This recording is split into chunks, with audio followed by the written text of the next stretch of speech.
Hello, everybody. Welcome to the show. Around the Nation right here. Jeff Waldorf here with you today. Yes, I am here today. I know I did a little bit of a cryptic tease. Maybe I will be here. Maybe I won't be here. It turns out I had, the thing that I had previously planned for today did not happen, but will actually happen tomorrow. So expect that.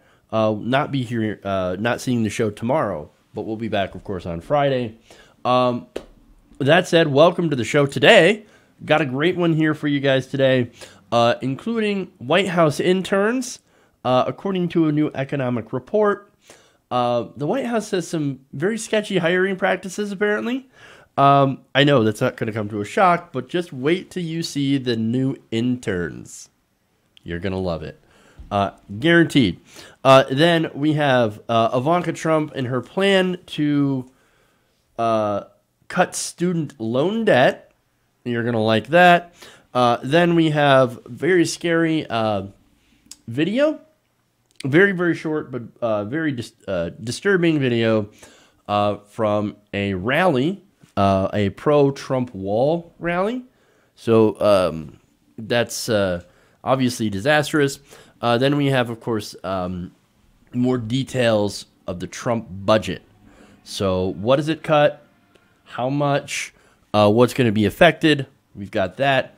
A disastrous ruling on immigration, indefinite detention, and then, of course, we're going to go to something a little bit better, a little bit nicer. Bernie Sanders just made some new hires, and they are awesome. So you're going to love that segment.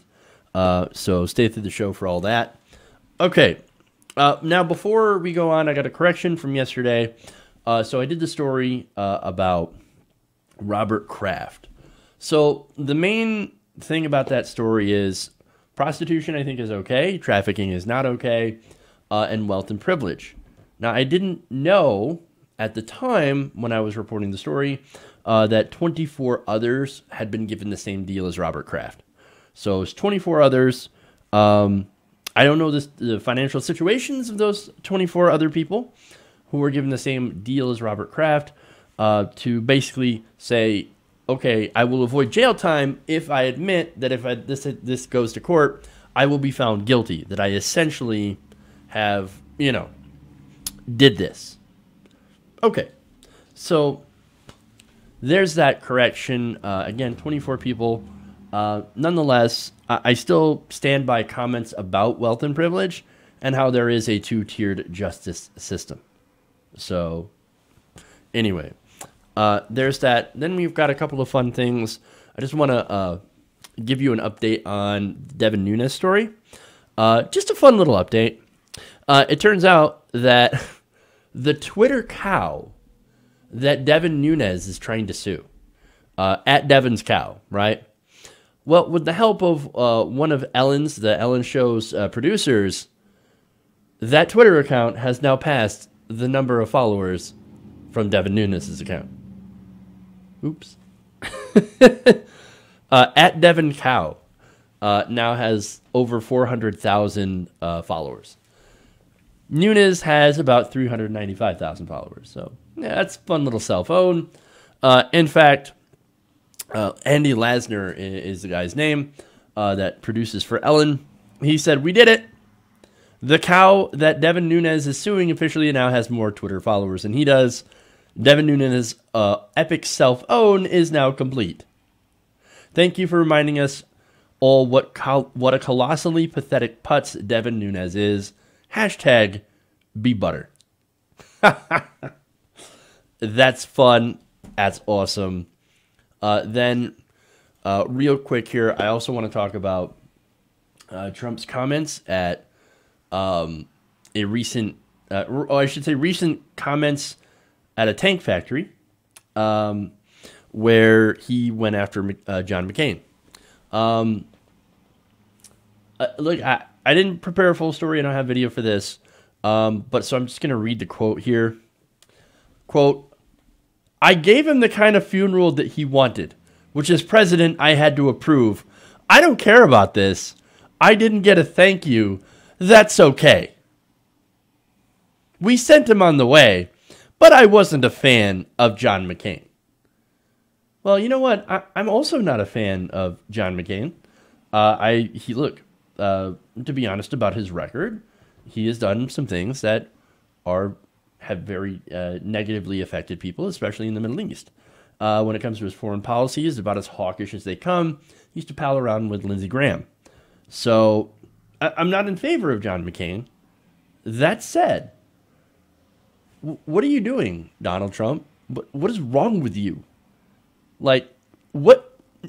Look, if you want to criticize him on policy, and he says, basically, McCain didn't get the job done for our great vets in the VA. That's when I had my dispute with him. I had such incredible support from the vets in the military. We're in a war in the Middle East that McCain pushed so hard. Okay. And you know what? To be fair, go after that record. You want to criticize him for Iraq. You want to criticize him for the Middle East. I'll join you. I'll do the same thing. Right? But then to go on and say, well, look, I didn't even get a thank you for the funeral. You weren't even asked to go to the funeral. You were asked specifically to stay away from the funeral. Let it go, dude. How petty are you? How petty are you? I didn't get a thank you. But that's okay. No, it's obviously not okay, since you were saying that you really wanted to thank you, but for doing what? Nothing. Oh, this drives me crazy.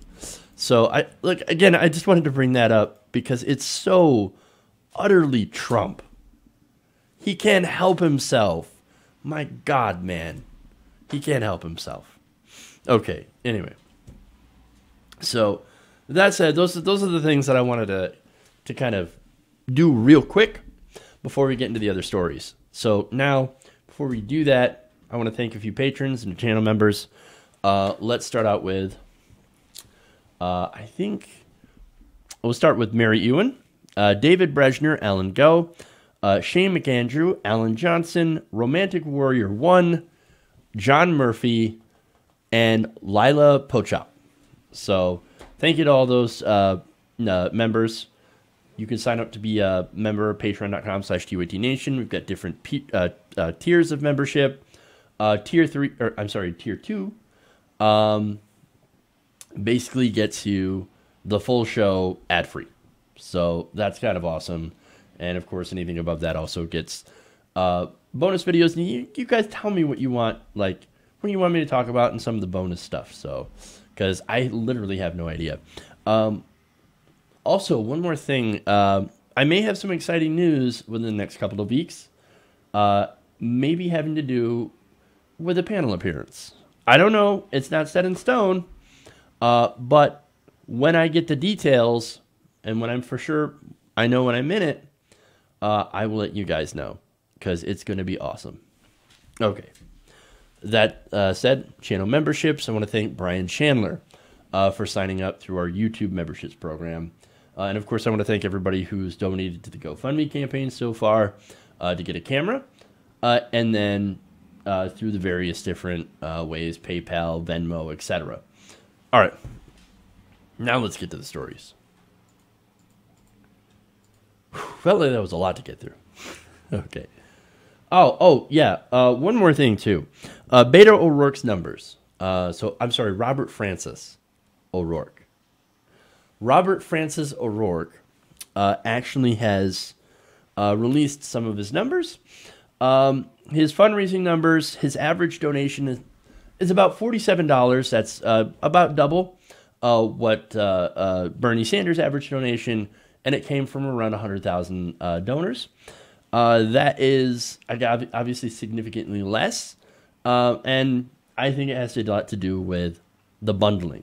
So I reported that Louis Sussin is an Obama bundler that has been bundling donations for Beto O'Rourke. And so, look, $6 million, or I should say $6.1 million in one day, that is something that an experienced fundraiser can pull off incredibly easily. Especially donations. And you can give two different or I should say you can give a total of max of $5,600 to a candidate. Now, it's $2,800 per election, right? So if you give to a candidate, say, $5,600 in the primary, right, and he doesn't make it to the general election, you actually get that back. However, if they do win the nomination, they get to keep that money. So, what do you want to bet that there were a lot of $5,600 donors? So, I think that there probably are, and also I think there are also probably a lot of grassroots donors as well. Because let's be honest with ourselves, a lot of Democrats, mainline centrist Democrats, are actually incredibly excited about Beto O'Rourke. So, look, let's be real about that. He is a very charming individual. He can fire up a crowd, and so people are excited. He's got the Obama charm, right? So that's very dangerous in this election. So, look, Beto O'Rourke, I think he's going to go the distance in the primary, and he's going to be a very difficult candidate to beat for Bernie Sanders. So, and for anyone else, for progressives. So, let's be honest about Beto's chances and not fool ourselves, and especially make sure that we take this threat very seriously. Okay. All right. Now let's go in to the stories.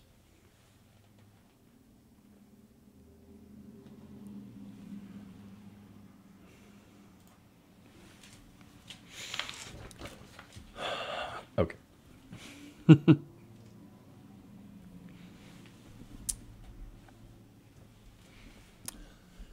So there's an official government report out that has some interesting additions on who is interning at the White House in the Trump administration.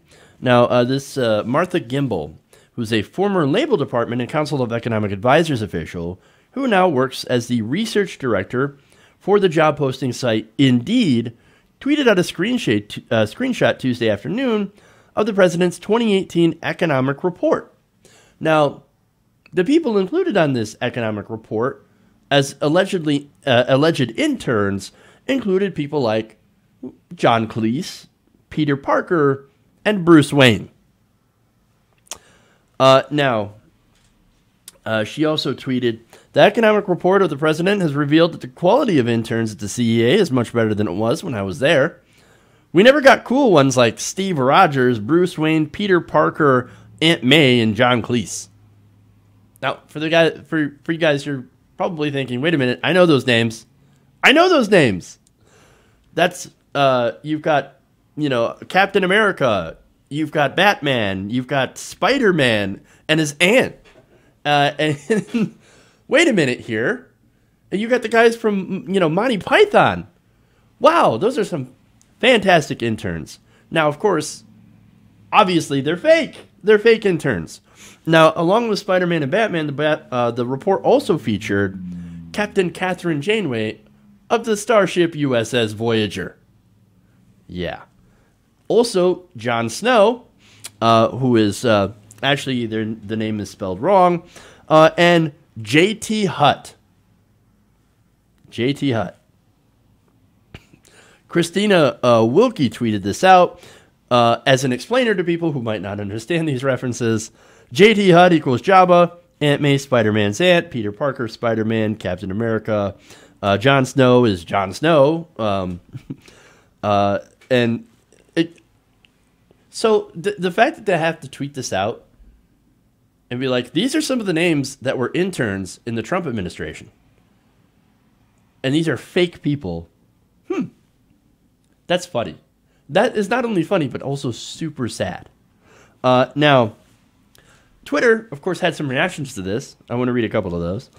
John M. says, "It makes sense that J.T. Hutt interned for Trump, to be honest. It seems about right. Vicious gangster working or I should say a vicious gangster, and then you have Jabba the Hutt. David Marsoko says, interns who helped with the president's economic report reportedly include John Cleese, Jon Snow, Peter Parker, Bruce Wayne, Steve Rogers, Catherine Janeway, Jabba the Hutt, and somebody's Aunt May. I'm guessing Jon Snow knows nothing. Ah, I love it. Game of Thrones stuff. And then finally, Christopher Cruz says, so all these people are helping draft economic policy for the president?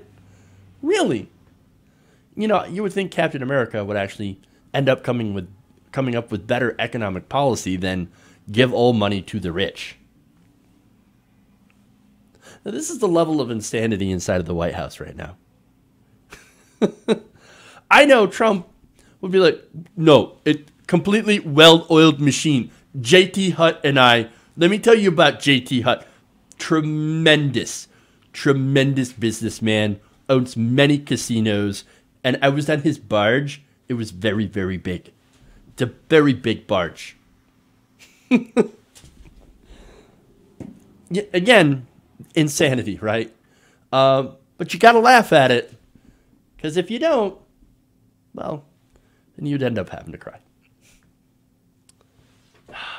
Okay. Moving on. Here's a fun story of the day.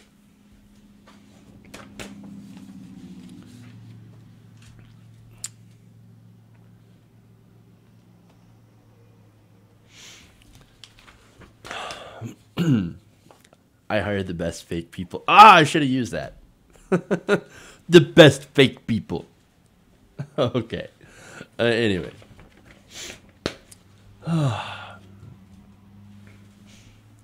Now, there's a student loan crisis going on in America. The total number of student loans has hit over $1.5 trillion.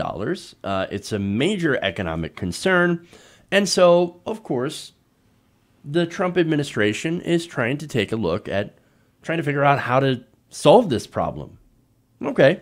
Now, one member of the Trump administration has a new plan, and this is Ivanka Trump. Now, what is this plan? Now, is it free college? Debt-free college, right? Or at least giving a couple of years of college without going into massive amounts of debt. Is it allowing student loan borrowers to discharge their student loan debt after making payments after a certain amount of time? Is it stuff like that? Well, let's see. On Monday, the White House senior advisor and daughter to the president had unveiled a proposal to limit the kinds of loans graduate students and the parents of undergraduate students can take out to pay for education. So, wait, her plan is to make less money available for students to borrow. Yeah, we're just going to cap the limit that you can borrow. So, well, I get it, right? I've heard this argument from libertarians before on the real issue of college debt. Now, they say, look, hey, if the government is going to give you unlimited loans, they'll give anybody unlimited college loans, right? Well, then if you do that, well, then the colleges, in the face of the free money, will continue to raise their prices so they can make money. So the natural thought of that is, if we shut off the spigot, that will lower the prices. Now, I get the logic there, right? But in the reality is, what will actually happen is that if they do shut off the spigot and put these limits in there, I don't think that a lot of colleges will lower their tuition. The result actually would be less people being able to get into school. Now, affluent people like Ivanka Trump, who basically had her education handed to her by the virtue of her birth, will continue to get higher education. And, of course, you have the people getting caught in the college admissions cheating scandal. They won't have a problem. These people are already paying for their kids somewhere of up to $500,000 to do fake tests in order to get them in. You think them paying for it would be a real problem? No, I don't think so. I doubt it very, very much. These people, again, can afford to pay out of pocket, but you have people of modest means that rely on student loans to be able to get into college. well, they're not going to be able to secure an education. And that sets up a system where only the wealthy and powerful will be able to send their kids to school. So that's going to have a profound impact on the future of the job market. Now, this plan also does little to nothing for the for the people that have $1.5 trillion in student loan debt outstanding right now. A lot of those people are also in default. Now, millennials right now are actually the largest group with student loan debt. On average, they carry about $36,000 in that debt. But now here's something interesting that I didn't know before, right? That I want to share. According to a study by Northwestern Mutual, the figure, $36,000, is about the same as the averages for baby boomers and Gen Xers when it comes to debt. Now, the only difference is that while we have the student loan debt, their debt is actually involved in mortgages. Now, the difference in that is that, yes, it's both debt. However, having a home is also a great way to build wealth and to build assets. In education, well, you can't really get a whole lot from that education in I guess compared to what you can get for having a mortgage, right? So you can't actually borrow against that education the same way that you can borrow against a mortgage. So it's not quite the same thing, and actually it's more of a handicap than anything. Student loans tend to drag around people's necks and actually stop them from buying homes and cars. And so the result of all this debt, of course, is that you have an entire generation that is saddled with the debt that you cannot get rid of through bankruptcy, thanks to Joe Biden, of course, partly. And it also destroys your access to credit, cars, mortgages, consumer goods, etc. There is economic activity that is lost due to student loans, due to this student loan debt. So, and look, there's 44 million people that are affected by this large amount of student loan debt. And these are people that are not going to be able to really be involved in the economy because they're basically spending a lot of their discretionary income in servicing that debt. And so we need a system that actually stops that, but doesn't leave out poor people. Now, Ivanka's plan, unfortunately, does not actually even touch the root of the problem. But what do you expect from someone like her? I mean, she's never had to work a day in her life. She never had to pay for her own school. She was born on third base, thought she hit a triple, just like all the Trump kids. And her proposal would continue to establish people like her as the only educated ruling class. That's not where we want to go. Her proposal, as well as the recent budget, also, the recent budget calls to eliminate the public service loan forgiveness program, which would, right now, is set up to where you pay on your loan for 10 years, or you take a job in public service, and you can discharge that debt within 10 years. The Department of Education under the Trump administration wants to get rid of that. And along with this change, all of this together would actually hurt people going to school, would hurt the people that they claim that they want to help with this legislation. Now, what we need is free college. What we need is to be able to refinance loans, or in some cases, maybe even eliminate that student debt altogether, wipe it from existence. And we do that, and we can save a generation and actually save the economy. Okay.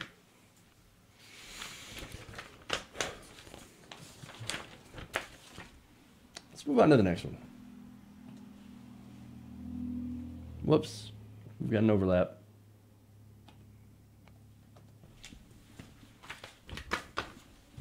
All right. A Trump supporter recently told people at a rally that she wishes that the president could stop with this whole democracy thing. Now, this happened recently at a rally held by former Trump advisor Steve Bannon. Now, Bannon, since leaving the administration, has been traveling around the country holding pro-wall, pro-conservative rallies. Now, Bannon has been focused since leaving the White House, as well as leaving Breitbart, on spreading right-wing ideology everywhere he goes. Now, that is having, obviously, a disastrous effect, because at one of these rallies, a woman had said this. Never in my life did I think I would like to see a dictator. But if there's going to be one, I want it to be Trump.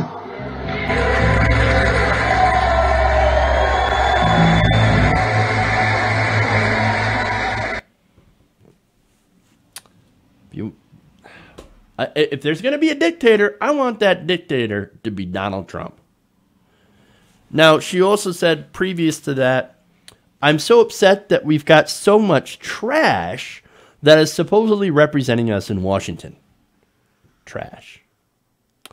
Bannon then assured her that she had the power to elect a better Congress and told her that, hey, you can take the trash out. But no, she wasn't done. That's when she said she would rather have a dictator than to go through the democratic process, which is what Steve Bannon originally had said, and a lot of the people on the stage had agreed to. But then, after she said the dictator comments, everybody clapped. I mean, you saw the crowd. They're like, yeah, dictator Trump, let's do this. Wow. Now, again, this whole thing, what she was angry about is Congress not giving Donald Trump funding for his wall. Now, Congress is supposed to appropriate money. That is a power literally enumerated in the Constitution. This woman is saying, but I don't care about the Constitution. I don't care about democracy. I want a dictator in power to impose my will over everyone else. And you wonder why I continue to refer to Republicans as authoritarians. They can't help themselves. They are authoritarian to their core. This is what they believe. That's why they want a strong man. So, now, look, I keep telling you, they don't believe in our system of government. They don't. Or at least, look, they used to. But it's when they were in charge. But understand what this is. This is fear.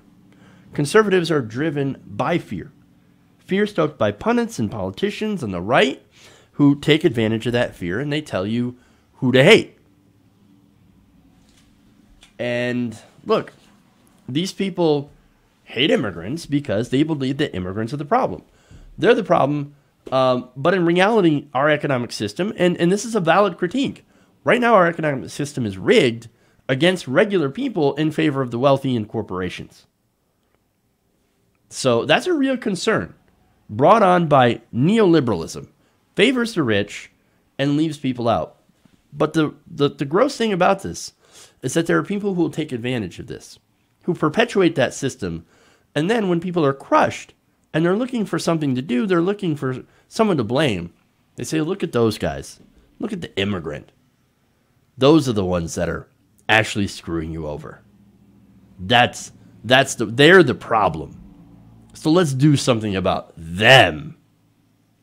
But now they also don't like it because they see their country changing. But understand, we are seeing demographic shifts, right? That's not a bad thing. But see, if you look at how white people have traditionally treated minorities, well, and you're one of those people who treated minorities pretty poorly, and you see those changes happening, apparently you would be a little concerned. But again, if minorities aren't trying to do the same thing that we have traditionally done to minorities, that's not what's happening here. But that goes back to fear.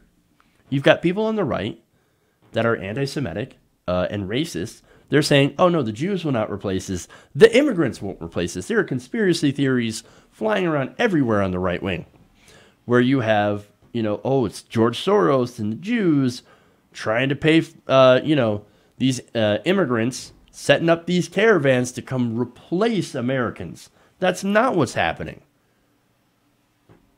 But you hear the rhetoric. Oh, we got to take our country back. We got to take our country back. Take it back from who? Take it back from who? That's the question, right? No, this is racism. This is fear of the other. This is hatred. And it is those conditions that create fascism and allow for brutal dictatorships to form. I'm not at all shocked at hearing this from the Trump crowd. And again, it's fear, it's hate, it's anger, and really the last gasp of white supremacy. And I know, like, some people are going to get mad when I use that word, when I call them white supremacists. But look, if you believe, as a lot of them do, that things were better when only white people had all the power, then you are a low-key white supremacist. And this is just another example of how desperate they are to keep that status quo in America. I mean, conservatives, as I said, though, their entire movement, their entire ideology is based on conserving and being against progress. And in this case, for them, progress for African Americans and Latinos is antithetical to what they want and what they believe. And they want to keep minorities from making progress. That's who they are. Okay. We're going to take a break. Come back. Super chats, we'll read those. I also want to get some user member comments from the YouTube chat. So we're going to read some of those. And tell me what you think about the stories so far, what your opinions, and I'll read them on air. All right. We'll be back after this break. Around the nation.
Hey everybody, welcome back to the show. Around the Nation right here. Jeff Waldorf with you. Okay, got a couple of comments here. The Seerth says, hey, that wasn't the same crowd that I saw on TYT last night. That's the only video I could find of it. So I don't know where they found their video clip from, but I looked around the internet. That's the one that I could found. I wish I could have gotten the one with all the statements in it to give a little bit more context as to what she said. But I think it's fairly clear what she was going for. But thank you for pointing that out. And I didn't see who made that. I think it was Sarge Tech said, and that was a Republican plan as far as the education system. They've been trying to dumb us down since the 80s. Reagan was just their front man. Ronald Reagan, by the way, was basically, yes, he's a front man. And he's basically an actor that likes having a lot of money. And so they got him to do whatever they wanted in order to get those policies, and he was more than happy to go along with it.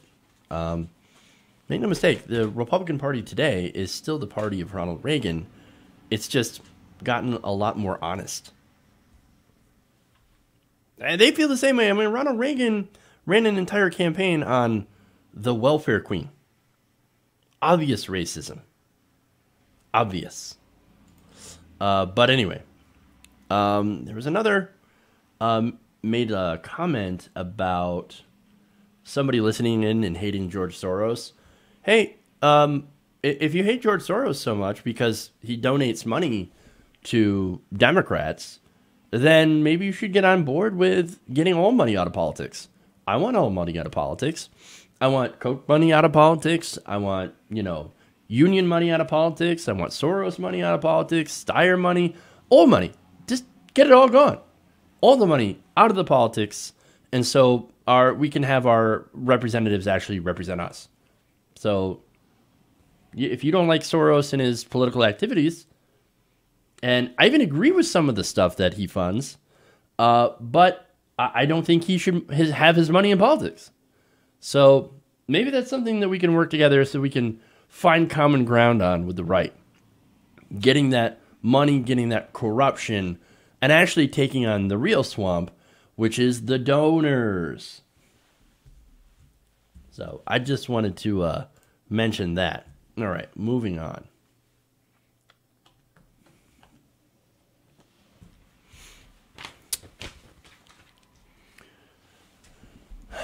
Now, President Trump's budget proposal is out. It's been out for some time. And in addition to cutting Medicare, Medicaid, and Social Security, is also filled with cuts to what Republicans would consider non-essential. Now, of course, little caveat, the budget will not pass the House. It is expected to completely fail in the House. But the reason that I'm talking about this is that I think this really illustrates what they care about when it comes to policy priorities. So if they ever get back into power, take back the House perhaps, well then, this is the kind of stuff that they'll be trying to do if they have full control of the government. Now, some of the cuts that they're making and what things that they deem non-essential would be the arts.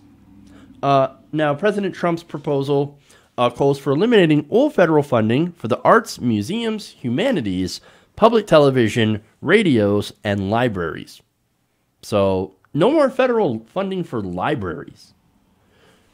Now, this is, let's see, the Washington Post reported this. For the third time in as many years, the White House has proposed a federal budget that would shutter the National Endowment for the Arts, the National Endowment for the Humanities, the Corporation for Public Broadcasting, which supports PBS and NPR, and the Institute of Museum and Library Services. Like last year, the plan provides small appropriations for each agency to facilitate its orderly demise. Now, the White House, of course, frames this as, this is wasteful and unnecessary spending. Now, the budget's proposed cuts to the arts, libraries, and humanities will total about $897 million. So, look, that's $897 million. It's It's a significant chunk of money to someone like you and I. For the government, not so much. Now, let me give you a contrasting example here. How much did we give in tax cuts for rich and corporations?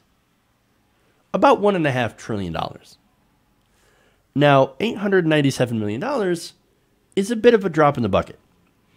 Now, let's compare that to how much we give the military. $750 billion. In fact, Trump wants to increase it to $750 billion in this budget. It's traditionally been around $700 billion. And before Trump took over, it was around $600 billion. So that's billion with a B, not million. So we give the Pentagon vastly more amounts of money.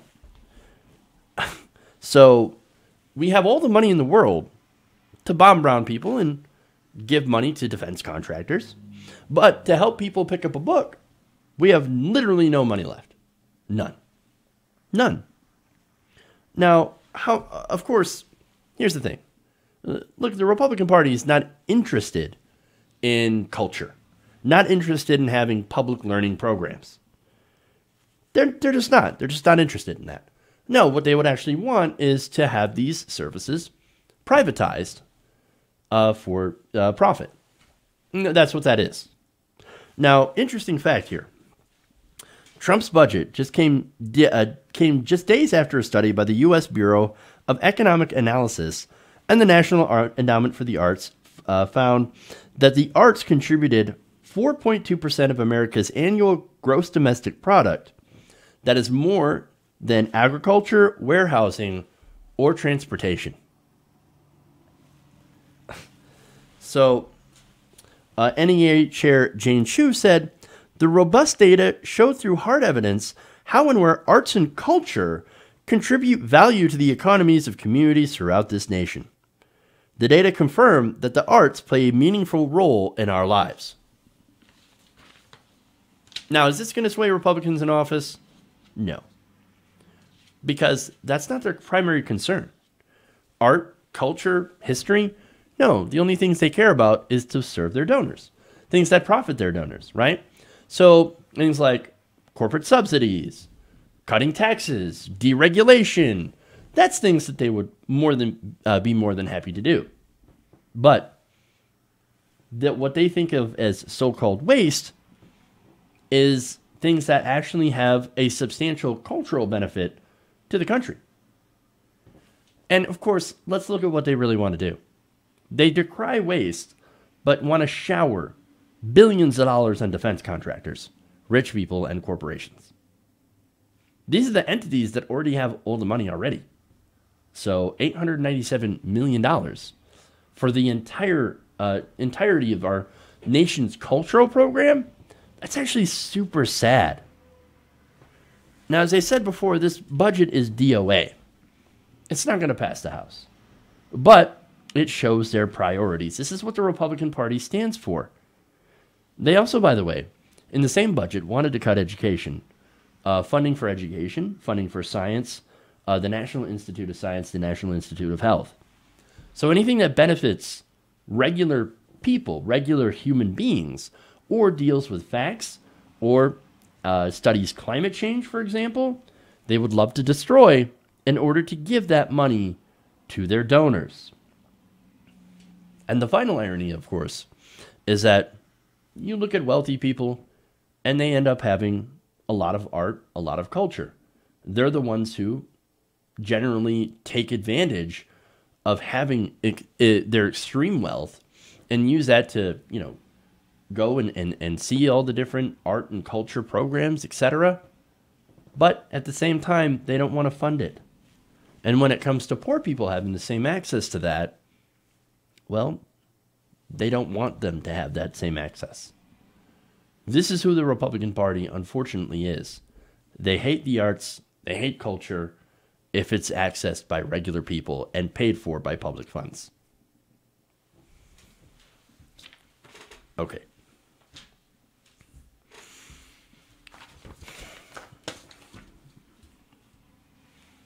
Moving on.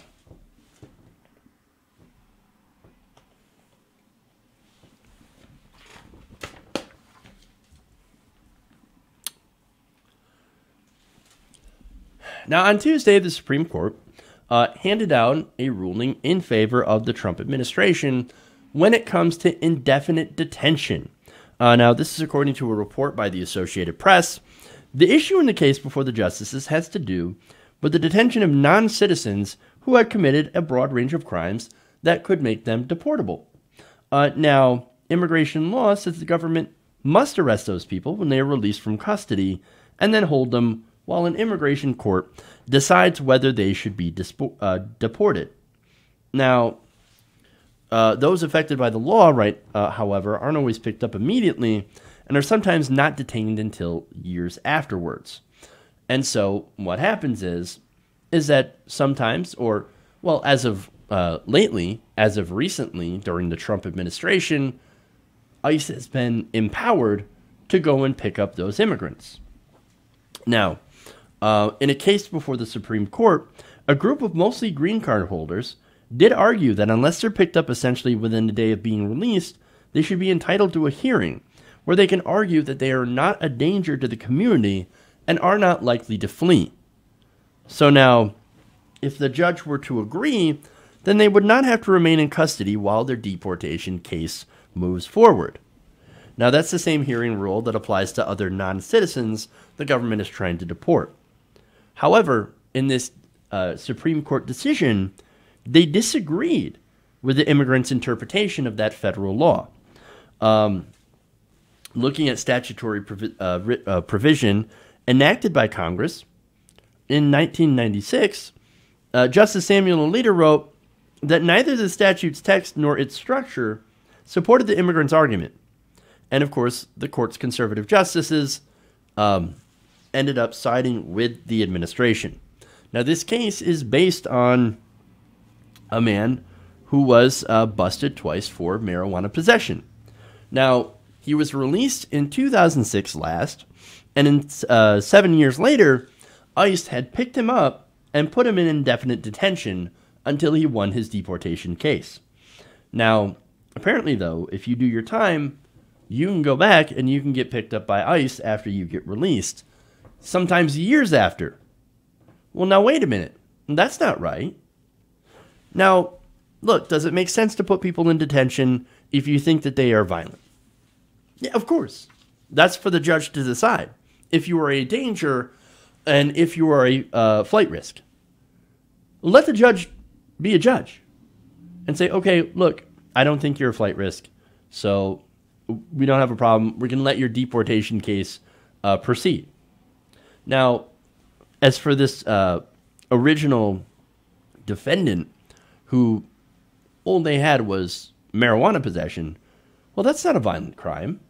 That doesn't hurt anybody.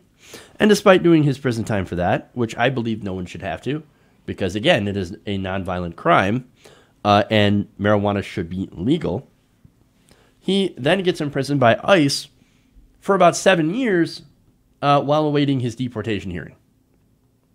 I'm sorry, 7 years later. That is unacceptable. He's not a danger. He's not MS-13. He literally smoked a joint. Yeah, but, Jeff, you don't understand. He's an illegal, which means he broke the law, which means we should lock him away, or lock him up and throw away the key. And so, that's it. That's it.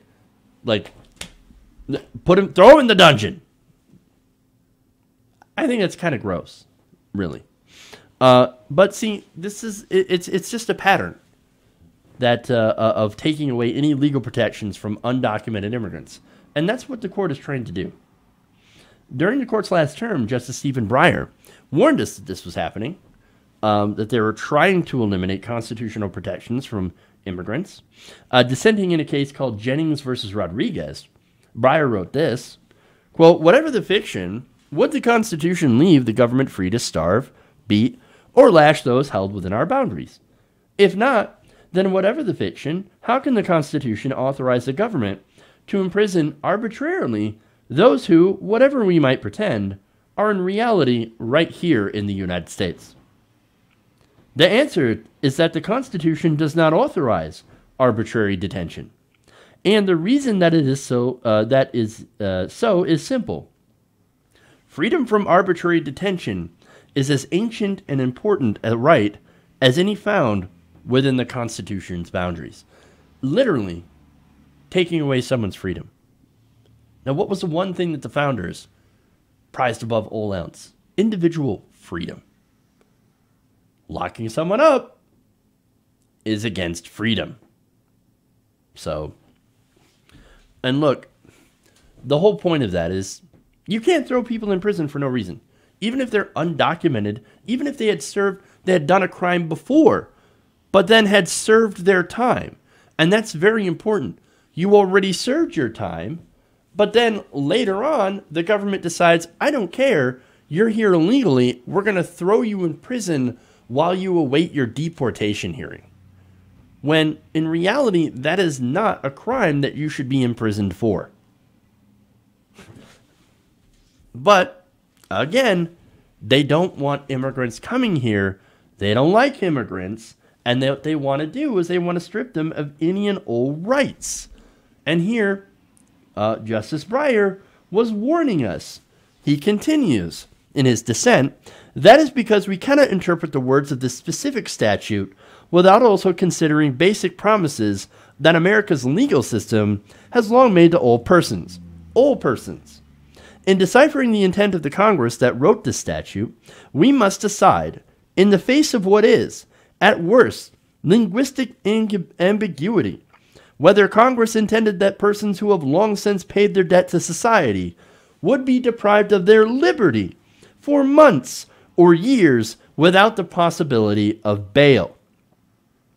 We cannot decide that question without bearing in mind basic American legal values. The government's duty not to deprive any person of liberty without due process of law. The nation's original commitment to protect the unalienable right to liberty, and less abstractly and more directly, the long-standing right of virtually all persons to receive a bail hearing. Note how it keeps saying all persons and not citizens. He ends by saying, quote, I would have thought that Congress meant to adhere to these values and did not intend to allow the government to apprehend persons years after their release from prison and hold them indefinitely without a bail hearing. Well, you know what? I wouldn't have either. But Donald Trump and the Republican majority in the court don't agree. They don't care. Neil Gorsuch, Brett Kavanaugh, and the rest of the conservative justices voted of course, in favor of indefinite detention because they do not believe in the freedom for non-citizens living in this country. Even if you've served your time and you get out, they don't care. They will rearrest you. They will throw you in prison while you await deportation. Even if it's not a violent crime, that is not justice. And even as I said, right, for a nonviolent offense, we're going to lock people up for sometimes months and years. That is horrendous, and that is un-American. I thought this was the land in the free. You know, a place that is supposed to welcome immigrants. But I guess now we only welcome people from other countries into prisons operated for profit. It's gross.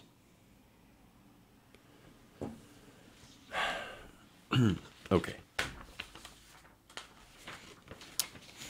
I do not have enough time to do this Bernie Sanders story because it is kind of long. So I guess what I'm going to do here is maybe answer some comments for the next couple of minutes before we head out. So I'm going to read some of the comments here from you guys because I know comments are fantastic. Okay. It is mentioned that kids are getting molested in these camps. That's absolutely true and horrendous. But they're actually kind of a little bit different in this case because, again, these are people that had lived in the United States, committed crimes, served their sentence, and then were rearrested by ICE. and held in. I'm not sure if they're held in the same detention camps as the children. I actually don't think that they are. The children get their own, I think, camps, depending on, I guess, where they're housed. But yeah, you're right. There is a lot of molestation going on here, and sometimes by ICE, the guards themselves to the prisoners, and that's just, it's gross. We need to do something about that. Maybe, like, I don't know, not actually imprisoning children. That'd be great. And not only that, but here we have a situation where these children are being held, and when members of their family go to pick them up, we arrest them too. Because, well, they're likely undocumented. So, it's gross. It's absolutely gross. Okay. Are there any more comments here on this?